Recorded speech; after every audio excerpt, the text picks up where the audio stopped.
अवधूत चिंतन श्री गुरुदेव दत्त श्री स्वामी समर्थ. आपल्या सगळ्यांचं माझ्या चॅनलमध्ये पुन्हा एकदा स्वागत आहे. तर बघा, 29 ऑक्टोंबरला आहे धनत्रयोदशी आणि धनत्रयोदशीच्या दिवशी आपण बऱ्याच गोष्टी आहेत, म्हणजे सोनं चांदी आहे. त्याचप्रमाणे काही शुभ वस्तू आहेत ज्या आवर्जून आपल्याला या दिवशी खरेदी करायच्या असतात आणि त्या आपण खरेदी करतो देखील. कारण बघा, या दिवशी धनत्रयोदशीच्या दिवशी ज्या काही वस्तू खरेदी केलेल्या असतात त्या दीर्घकाळ आपल्याबरोबर राहतात. आणि जे काही धातू आपण खरेदी करतो, मग ते सोनं असेल, चांदी असेल, हे जे काही धातू आहेत ते आपल्याला मोडण्याची वेळ आपल्यावरती येत नाही. म्हणजे अशी वेळ येत नाही की आपल्याला हे जे सोनं चांदी आहे ते विकावं लागेल. त्यामुळे असा हा जो शुभ दिवस आहे, या शुभ दिवशी या ज्या काही वस्तू आहेत त्या वस्तू खरेदी करण्याची संधी आपण सोडत नाही. पण अशा देखील काही वस्तू आहेत ज्या आपल्याला या दिवशी अगदी आवर्जून खरेदी करणं टाळायचं आहे. कारण या ज्या वस्तू आहेत त्या जर तुम्ही या दिवशी खरेदी केल्या तर त्याचे दुष्परिणाम किंवा मग त्याचे दोष जे आहेत ते आपल्याला लागतात. त्यामुळे या वस्तू आपल्याला या दिवशी खरेदी करणं टाळायचं आहे. त्या कोणत्या गोष्टी आहेत त्याच आपण आजच्या व्हिडिओमध्ये जाणून घेणार आहोत. यामध्ये सगळ्यात पहिलं म्हणजे बघा, आपल्याला लोखंडाची वस्तू, कोणतीही लोखंडाची वस्तू जी आहे ना ती या दिवशी खरेदी करायची नाही आहे. तर आता बघा, धनत्रयोदशी आहे म्हटल्यावरती टू व्हीलर, फोर व्हीलर या बऱ्याच प्रमाणात घेतल्या जातात, बुक केल्या जातात. तर ह्या घ्यायच्या नाहीत का? तर बघा, तसं नाही आहे. कारण टू व्हीलर, फोर व्हीलर आहेत ना त्यामध्ये संपूर्णपणे लोखंड नसतं, त्यामध्ये दुसरे धातू देखील असतात.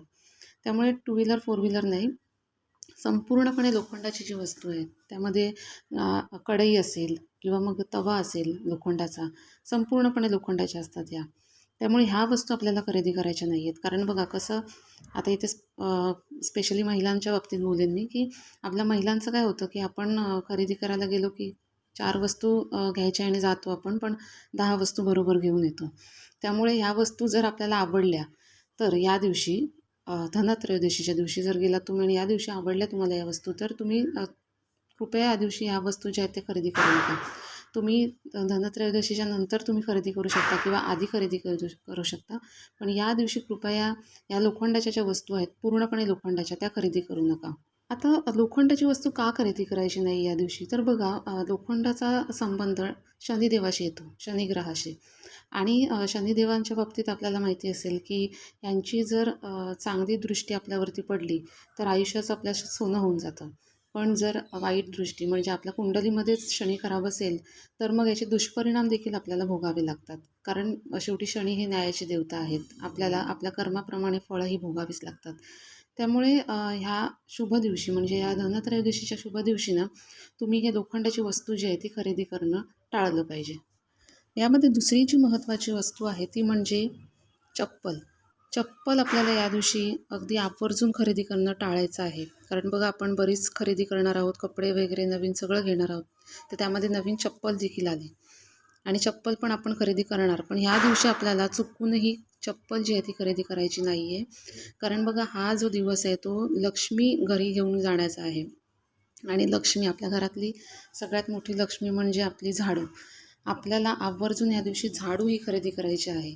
झाडू आणि त्याचप्रमाणे धने. अगदी तुम्हाला काहीच घेणं झालं नाही तरी आपल्याला झाडू आणि धने जे आहेत ते अगदी आवर्जून या दिवशी खरेदी करायची आहे आणि घरी घेऊन जायचे आहे. त्यामुळे हा जो लक्ष्मी आपल्या घरात घेऊन जाण्याचा दिवस आहे त्या दिवशी चुकूनही चप्पल खरेदी करायची नाही आहे. कारण बघा, चप्पल म्हणजे आपण काय म्हणतो, चप्पलला दरिद्रता म्हणतो. आपल्या जुन्या ज्या चप्पल आहेत, आपण जर कुठे गेलो आणि चोरीला गेली तर आपण असं म्हणतो ना की माझ्या मागची दरिद्रता गेली. त्यामुळे ही दरिद्रतेचं लक्षण आहे. चप्पल जी आहे ना ती दरिद्रतेचं प्रतीक आहे. त्यामुळे चप्पल आपल्याला आवर्जून या दिवशी खरेदी करणं टाळायचं आहे.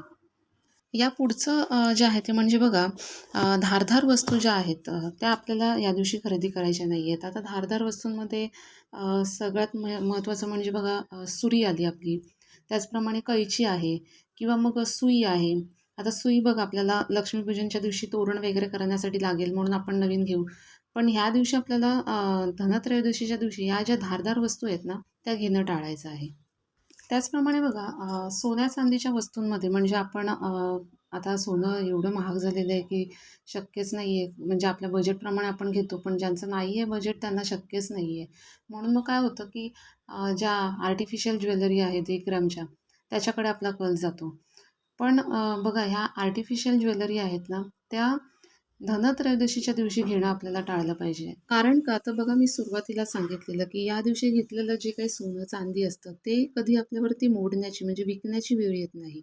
आता बघा आपल्या महिलांना ना, आपल्याकडे संपूर्ण सोन्याचा दागिना हवा असं वाटत असतं आणि त्या दिवसाची आपण वाट पण बघत असतो.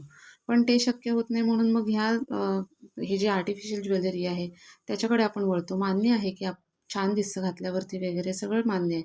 मग तुम्ही ह्या ज्या वस्तू आहे ना, ते तुम्ही आधी घ्या किंवा नंतर घ्या. पण धनत्रयोदशीच्या दिवशी म्हणजे ह्या शुभ दिवशी ह्या आर्टिफिशियल ज्वेलरी आहेत ना, त्या घेऊ नका. कारण बघा तुम्ही मग त्याच रिपीट त्याच तुम्ही घेत राहणार. मग असं तर वाटत नाही ना आपल्याला, की आपण आयुष्यभर आर्टिफिशियल ज्वेलरीज घालायची आहे. म्हणून मग ह्या दिवशी ना ह्या वस्तू घेणं आपण टाळलं पाहिजे. त्याचप्रमाणे बघा ह्या दिवशी आवर्जून अगदी तुम्ही कपड्यांची खरेदी करणार असाल स्वतःसाठी किंवा मग घरातली काही लहान मुलं आहेत त्या सगळ्यांसाठी जर घेणार असाल, तर काळ्या कलरचे कपडे ना आवर्जून ह्या दिवशी घेऊ नका. किंवा तुम्हाला स्वतःला जरी साडी, कुर्ती का आवडली ना, तरी देखील तुम्ही नंतर जाऊन घ्या. पण या दिवशी काळ्या कलरचे कपडे घेणं टाळा. कारण हा दिवस आहे ना, अत्यंत शुभ दिवस आहे. त्यामुळे या दिवशी ह्या काळा रंग जो आहे ना, तो नकारात्मकता ऊर्जांना आकर्षित करतो. म्हणून या दिवशी काळ्या कलरचे कपडे जे आहेत ना, ते घेणं टाळलं पाहिजे.